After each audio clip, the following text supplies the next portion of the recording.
Okay. Yeah. All right, we'll kick things off in here. It's 11, so anyone that made it here, we appreciate you taking the time to join us here. We'll be going over a tool that we've developed, which goes by the name of the Smuggle Bus. So, a very brief introduction before we kick things off in here. My name is Piotr Marszalik. Both Michael and I work for a company called Crow Horwath. Most of our time spent at Crow includes performing penetration assessments, red team engagements, and component of which is, of course, everyone's favorite, physical social engineering. And this is from these engagements that we got the idea to develop this tool. All right. Like Peter mentioned, my name is Michael Resniak. At Crow, I'm a pen tester. I do a little bit of malware development. Okay. So point of this talk, we will not tell you how to break in, but give you an idea of some things you might want to consider once you do obtain that physical access in. But what we've learned from performing a lot of these engagements is that obtaining physical access is not difficult at all. If just walking in or tailgating does not work, we've noticed that having props definitely helps, as we see one of our consultants here dressed up as a contractor. So doing things like that definitely helps. The other thing you might consider, the things that we like to do, is bring things like donuts, whatever helps, that will allow us to get in. Michael, so from your recent engagements, do you have any good stories that you want to share?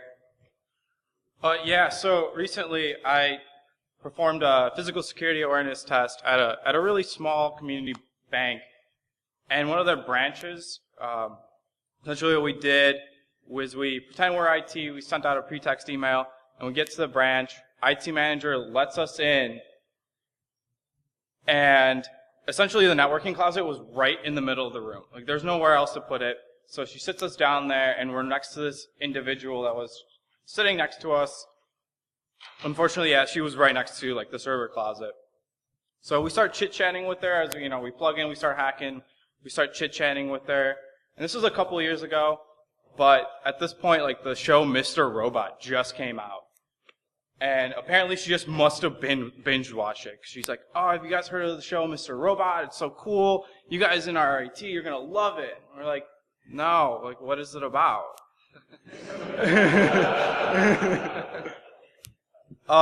So she goes, oh, it's about this, like, group of people. And sorry if there's any spoilers for those who haven't seen it. It's about a group of people that hack. They're trying to break into a corporation. They're hacking. They're doing social engineering. She goes, you really never know who the hacker is. And I just pause. Like, I don't know what to do at this point. Like, did she catch us? And my coworker he goes, yeah, I mean, for all we know, like, you could be the hacker. Like, so that's probably my favorite story. Yeah, that's a good one.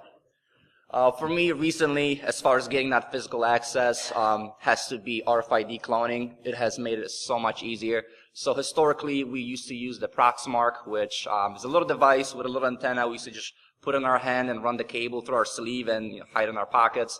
In order to capture the signal from someone, their RFID badge, we had to get pretty close. A lot of times we actually had to touch that individual's badge in order to clone it. So again, to avoid any potential HR incidents with our clients, one of our guys actually did some dev on one of these long-range proximity readers. So with that, we can get up to a foot. So we just put that in our messenger bag, walk around for a few minutes, then we go back, and now we got a bunch of cards.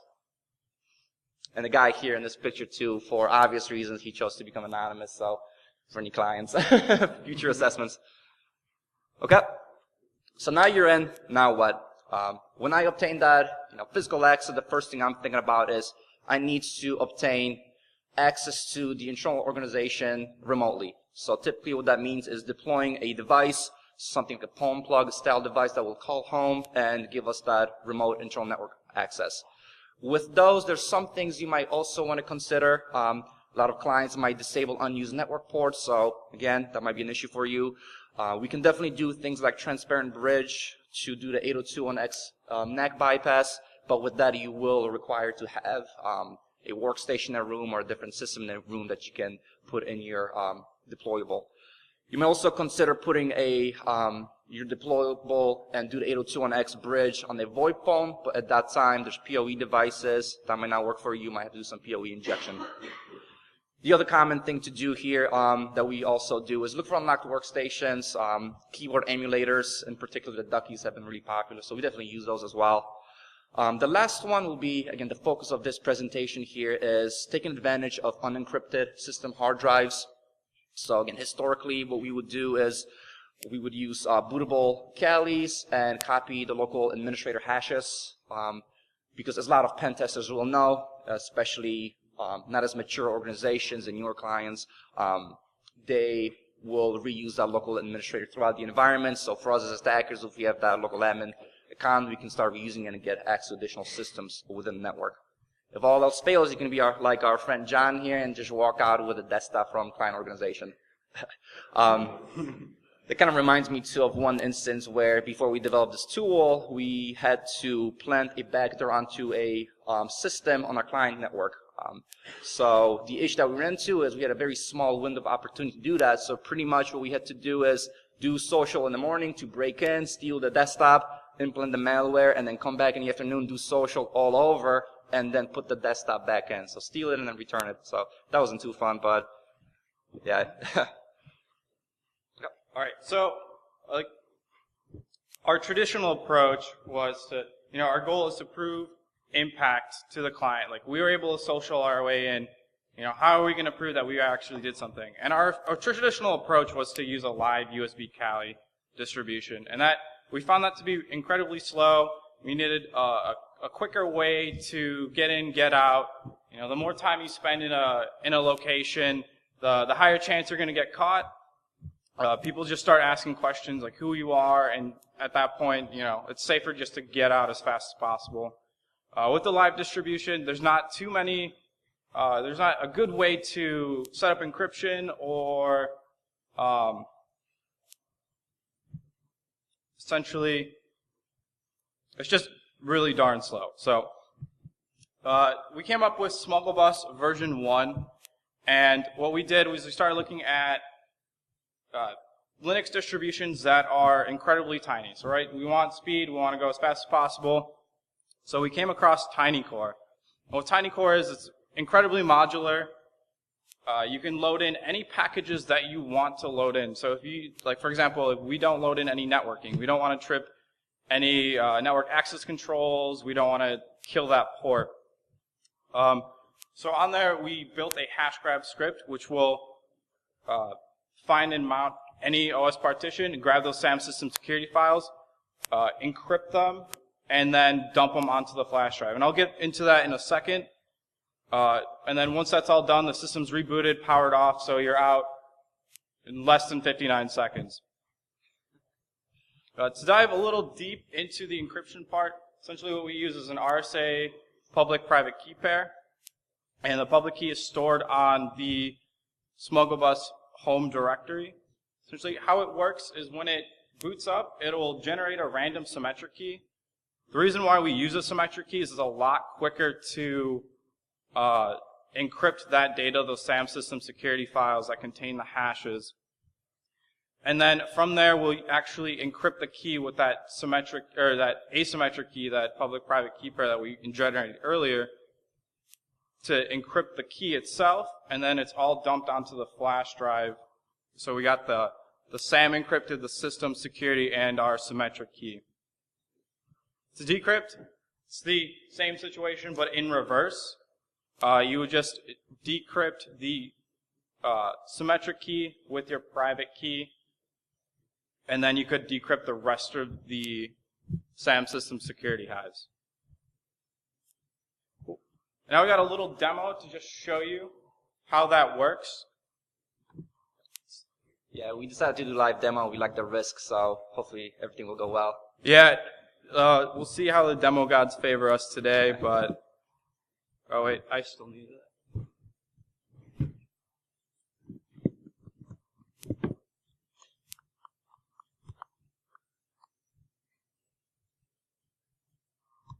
Alright, cool, you can see it.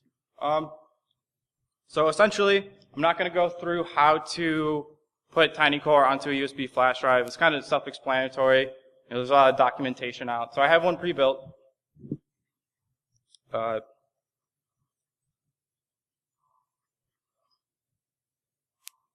Essentially, once you've created it, you get your standard Linux distribution. You have your home folder. So on our GitHub, we have essentially all the scripts, the tools for the encryption. We also included the home folder, so we made it really easy to actually set up and implement. So on our GitHub, you'll find the hash grab script that we wrote, reged. I'll get into that a little bit, and as well as the startup script and a profile. The profile itself, if we go through it, all it contains is just there's a standard profile, and then just run the startup script. And now the startup script, it's just run, hash grab, and then power off the machine. So if we take that home folder, copy it on there. There is a little, you do have to change permissions since, well, I'm running on Kali, so fix the permissions.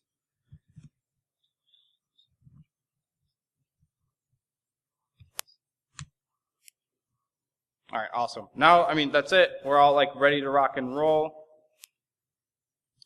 In order to implement that encryption piece, though, because if you don't have any public key in there, it'll just automatically dump everything unencrypted. That's not what we want to do, especially since we're taking client data off the internal network. If something were to happen to that flash drive, you definitely want to keep that encrypted. So in order to generate those keys that we talked about, that asymmetric key, is super simple. We just use OpenSSL. So I'll show that to you.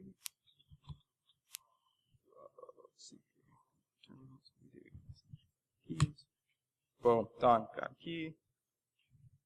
Now we take that public key, drop it onto our flash drive.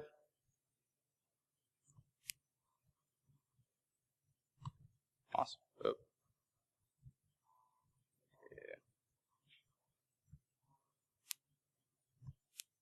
The suspense. Suspense, all right. Grab this guy. Yeah, if you want to grab that laptop. We'll unplug this first. Grab that. Sorry, can you unplug that?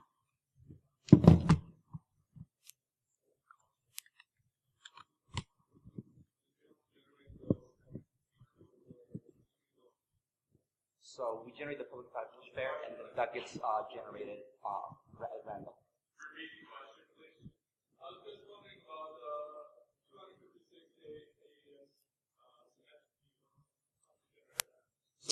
Oh, I can show it. I can show it to you after. I just showed it, but I can show it to you after the presentation one more time. Yeah. Yeah. So we do both. So the symmetric key gets used. So we generate that at random, and then save that and encrypt that symmetric key with the asymmetric to the public and private key pair, and that way we can encrypt the SANS secure with that symmetric key. So when we're about to decrypt it, then we have to first decrypt that symmetric key with the public and private key pair, and then we'll have our symmetric key. Yeah, so the symmetric key is essentially created upon, it's just created upon each time you run it. So it's different every single time. Hopefully, let's see here. So I have the VGA plugged in. Hopefully this will show up while it's running. It might be a little too fast. Oh, that's not good.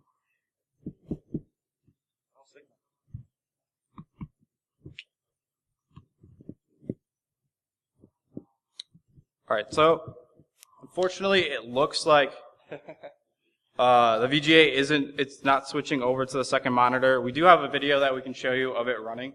Question, yes?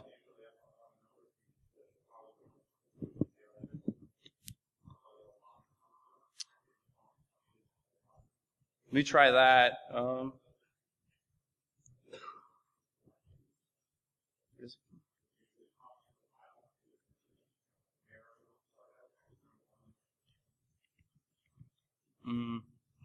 beauty of live demos. Yeah, we'll show the video for now, but maybe at the end, if we still have time, we'll do that. Cool, sound good. Pretty much the whole, this video we're going to show you is just running the whole smuggle bus. That itself, pretty much all it does is We'll go through, load up, we're booting from the USB drive. It does this thing, loads up the TinyCore. The script will show running, and then it will show you running a full instance of security, and then the system shuts down. So it's a pretty quick process, but yeah, we can show exactly what that looks like. Yep, it's fully on. Does not require any interaction from the end user. Correct. Yep. Turn the monitor off. Plug it in. Turn on the computer. Once you're booting, typically, as soon as it shuts down, walk away. Yeah, you can also, in that startup script, you can also set it to reboot or power off. I mean, it's your decision at that point. Let's see.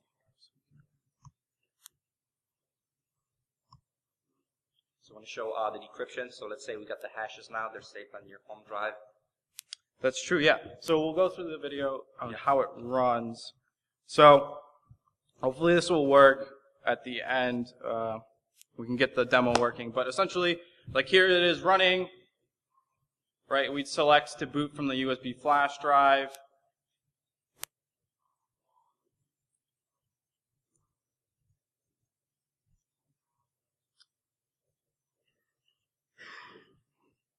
It'll grab everything, and then we're done. Like, that's it. You're in, you're out, and you can just, at that point, leave the client location.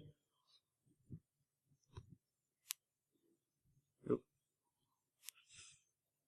Oh, man, these slides. Oh, yeah.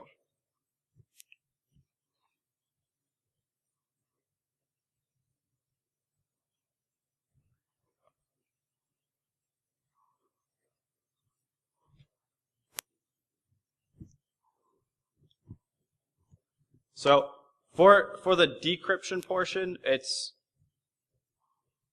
like I mentioned, it's the same thing in reverse.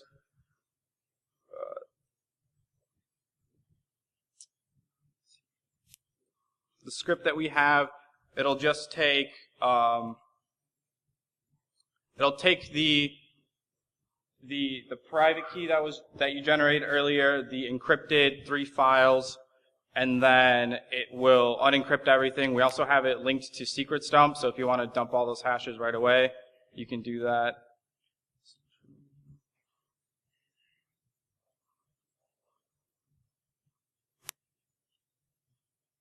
Cool. So you can see here it grabbed those 4 files. So we have the key encrypted, we have the SAM encrypted, and we'll just run that against the decryption script.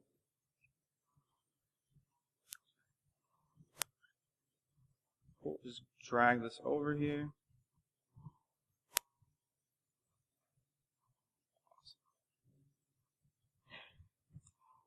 You can see here we just specify the input directory, so that would be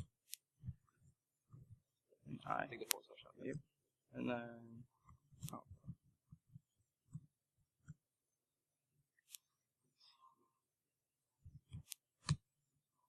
cool. So we have the output there.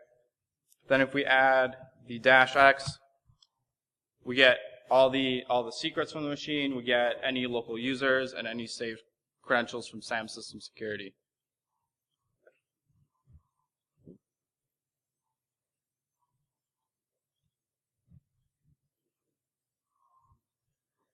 All right. So in the first version, all we were just pulling is those local hashes. But since we already have physical access to the machine, we can modify the registry. The next logical thing for us to do is start thinking, okay, why not also inject some sort of payload onto our compromised system? At that point, if we could do that, we don't need to worry about any network access controls.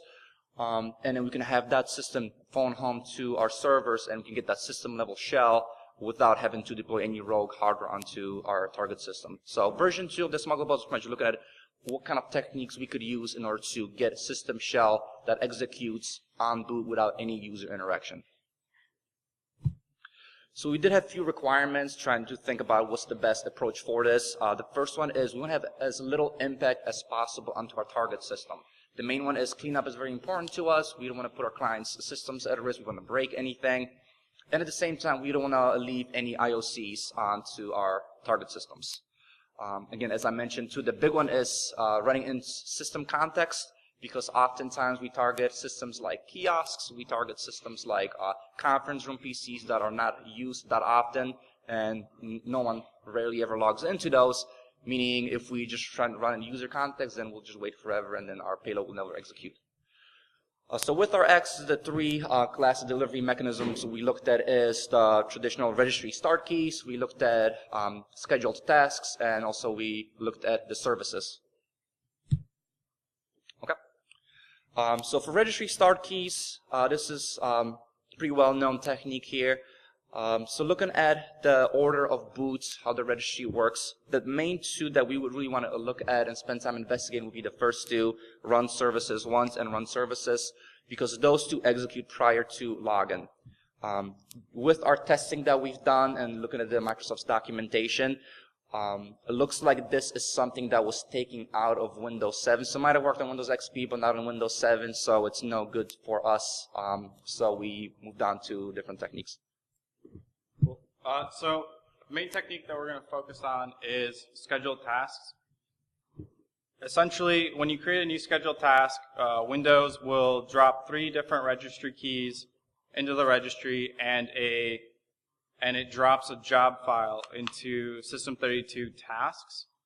And what we found is that if you take those 4 files, so if you take those 3 registry keys and that job file and just implant them onto a different machine, Windows doesn't care where it came from or like who the author is. It will still pick it up and it'll still run it as system. And that essentially is our backdoor. That's our way in. So if we can get these 3 registry keys into a target machine and the job file, then that target machine will automatically just run our code for us. So in order to prepare that scheduled task, it's really super simple. You know, we need on an attacker development machine, you would create a scheduled task, have it run in the context of system, have it triggered at startup, and then what we use as an action is just a PowerShell one-liner, usually generated from Empire, or you can do Metasploit, your choice, whatever tool you want.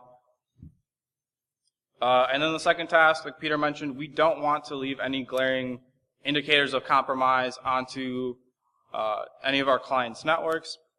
So we have a second task that will automatically clean the payload up. For each payload, and that'll just essentially just delete the first task and then delete itself. What we usually do is just set a delay for 3 minutes. That way, once the computer's fully booted up, establishes network connectivity, that's when our payload executes. And so now that we have a proof of concept, which we'll do a demo of in a little bit here, we also investigated Windows 10. Could we use the same technique with, by taking that scheduled tasks, exporting those files, and implementing onto a Windows 10 machine? So we did notice that there were a few enhancements that Microsoft has introduced, which pretty much broke this attack. And there's 2 things that were kind of road bumps into figuring this out. So first one is, by default, Windows 10 does have that hibernation file. So we also saw that if the file exists, we as attackers, from an offline state, we do not have full write permission. So in order for us to start interacting, implementing any binaries onto disks, we would have to delete that hibernation file. The other one, looking at scheduled tasks, it looks like there was some additional hashing that was introduced. So we spent some time investigating it though, but through our testing, we didn't have any luck trying to just simply import and export, because due to those hashing updates, it would not run our code. So for Windows 10, what we decided to do is go a different route, try to use the service backdoor. So for us, the lucky winner was the print spooler binary. So what we do here is, when we do have that physical access, we will swap the print spooler. First, we'll back it up and swap over our own hacked version of print spool SV. So then what happens when the system reboots, our code will execute. And all that exe will do, it does a simple system call, which is a PowerShell download cradle, meaning all the logic behind what will happen will be stored on the server side. So once the exe executes, the download cradle will download some code, similar to what happened in Windows 7, the task scheduled payloads. 2 things, or 2 scheduled tasks will get created. One of them will be the actual payload, and the second one will be the cleanup. The other thing that we found, which was kind of interesting, is for the cleanup, even though we are system, we were unable to make modifications or restore the original permissions to principal SV. That is because what we found is that the owner of all the Microsoft core binaries and System32 folders is not system, it is a trusted installer. So to get around that, all we pretty much had to do is change the owner from trusted installer to system, update the ACLs, correct them, make sure they resemble how they're supposed to look like, and then revert the owner back to trusted installer, and we're good to go, just like how we were before we touched the system. Okay, cool. So right now, Michael will go through how to create those scheduled tasks and how to create that service payload.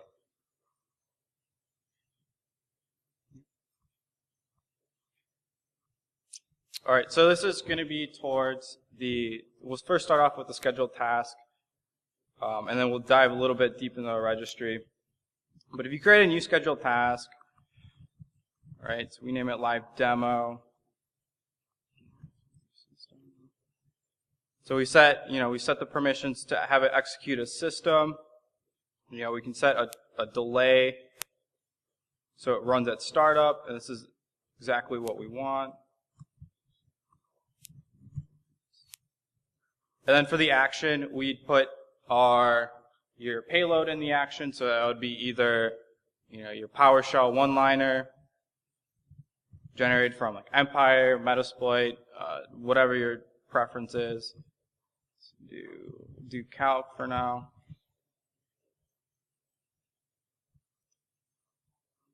So if we look into the registry itself, you can see that it creates that scheduled task, it creates that new registry key for that scheduled task. And you can see here, I named it live demo. Can you guys see that okay? Might be a little too small.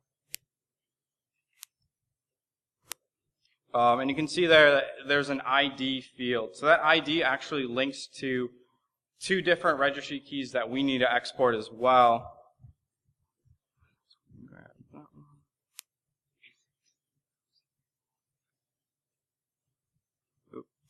So under the tasks section, you'll see, the second registry key.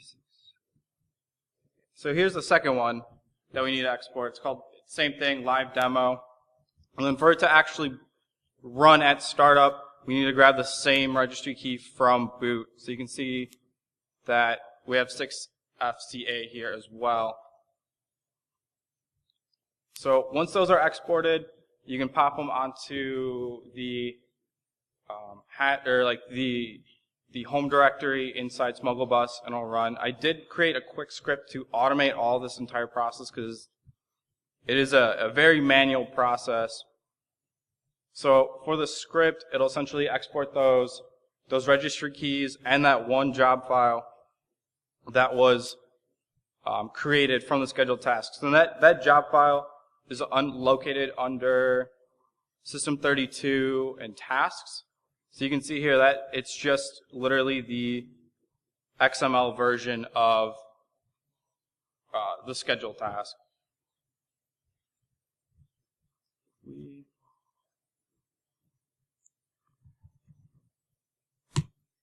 So we run it, we essentially input the name of the scheduled task that you'd like.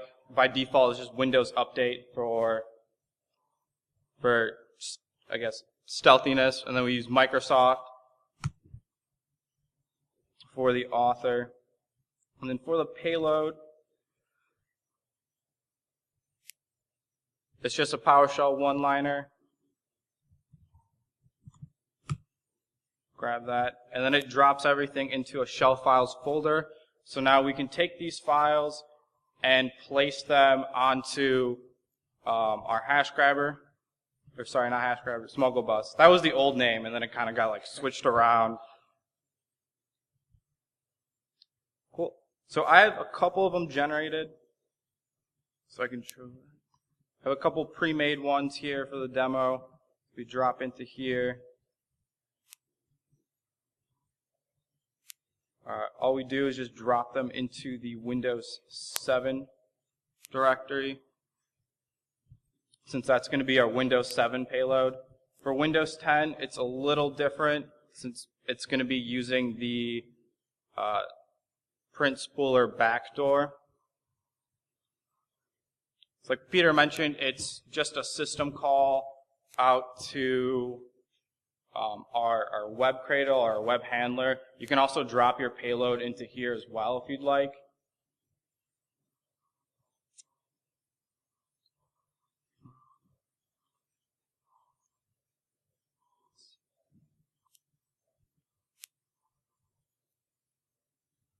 So while you're setting up too, so when the code runs itself, I know like a lot of you might be asking, so we're working with Windows 7 and Windows 10 payloads. Typically for our assessment, what we will do is we'll have both. So in that shell of files folder, we have folder for Windows 7 and Windows 10.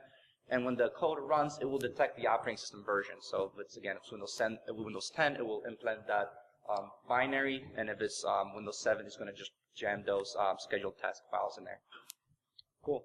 So the web portion of the script, all it does, you can see here, plant your payload in. When the computer boots, it'll sleep.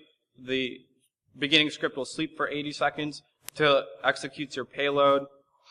Now this second part here is a little hard to read, so I exploited it out a little bit. This is the cleanup part. And this is where we don't want to introduce any other risk to the client. It is print spooler, but we still want to leave the original machine intact how it was. So what we do here is that we create that second scheduled task, the cleanup task. We grab the ACLs from the current hacked version and we change it back to, we essentially open up the permissions so we're able to change it. And then we copy the backed up version. So this is the original. We copy the original print spooler service back onto its original location. We set the owner back to trusted installer. And then we apply the proper ACLs and we just remove the backup, and we have the scheduled task delete itself and then start the print spooler service back up again.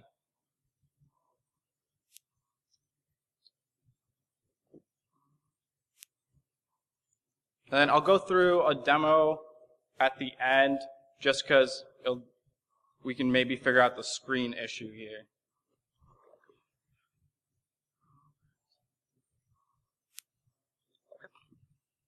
Cool. So the latest features that we've added to, so this is more of an optional feature that we'll edit later. So the way the script is designed, by default, we have it so always grabs the hashes. If you want to implement the backdoor, if you generate those files for Windows 7 and 10, you can run those as well. And also if you like to do the classic sticky key sag, which a lot of you might be familiar with, here what we do is we swap the sticky keys binary with the command prompt. And since this is an accessibility feature by Microsoft, we can execute that binary from outside the login screen. So that way, if we do want to get that physical access in right there and then from the console, this smuggle bus can just swap those binaries for us on the fly. So by default, we keep that commented, but again, if someone wants to use that, that's a feature. And the big one too, the latest feature that we've been investigating, again, it's still experimental at this phase, and keep in mind it might put you over that 59 seconds, because if the client does have a large amount of RAM on their system, that hibernation file will be bigger. So Windows 7, it is not always enabled. Some manufacturers choose to enable hibernation, but it is always enabled on Windows 10. So through our testing, what you can do as an attacker, that hibernation file will contain all of your processes, all the memory, which of course will include LSS, and LSS will contain your domain credentials. So what we can do is we can take that hibernation file, convert it into a Windows dump format, and what that allows us to do then is attach to a debugger. At that point we can find the LSS process, load Mimikatz, and now we just got domain credentials from that hibernation file. And so investigating same attack for Windows 10, looks like the hibernation file has changed in Windows 10. Through reading the documentation, additional encoding was introduced, meaning a lot of the tools that exist that allow you to convert from hibernation to Windows dump format don't work anymore. So that's definitely something that we're experimenting in and looking into updating some of those tools. But if you see a Windows 7 box, you're working with that, that's definitely a feature that we would like to use on our engagements. So of course, the last one, we do have to get into recommendations here. So of course, encrypt all systems is the first one.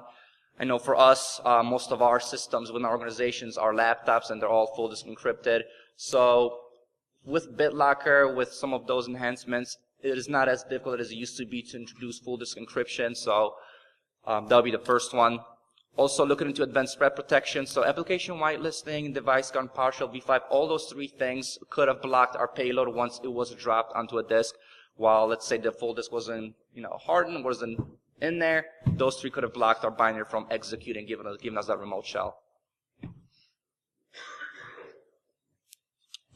Yep. All right. So feature development, what we want to do next. Yeah, some of them definitely implementing the hibernation feature. So if we can grab that, it would give us a lot more credentials. There's a couple of updates I do want to make to the scripts. For example, that task scheduling script, it does need to be more robust.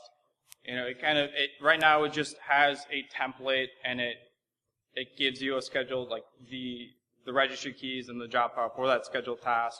I kind of want to give the user more input, more options. The actual hash grab script needs to be cleaned up a little bit, and I realize that, but that's all in the future. Like Peter mentioned, looking into that hibernation file. We also want to start looking into the Windows credential vault, see if we can pull any more credentials from there, for example, from like Internet Explorer, Chrome, Firefox, like all of those credentials would be useful for an engagement. Okay, cool. So that's all we have for you guys.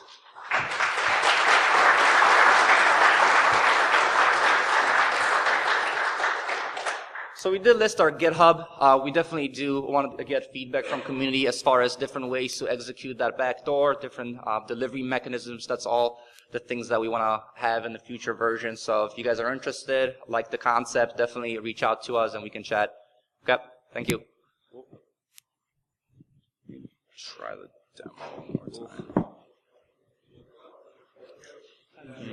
Live demo.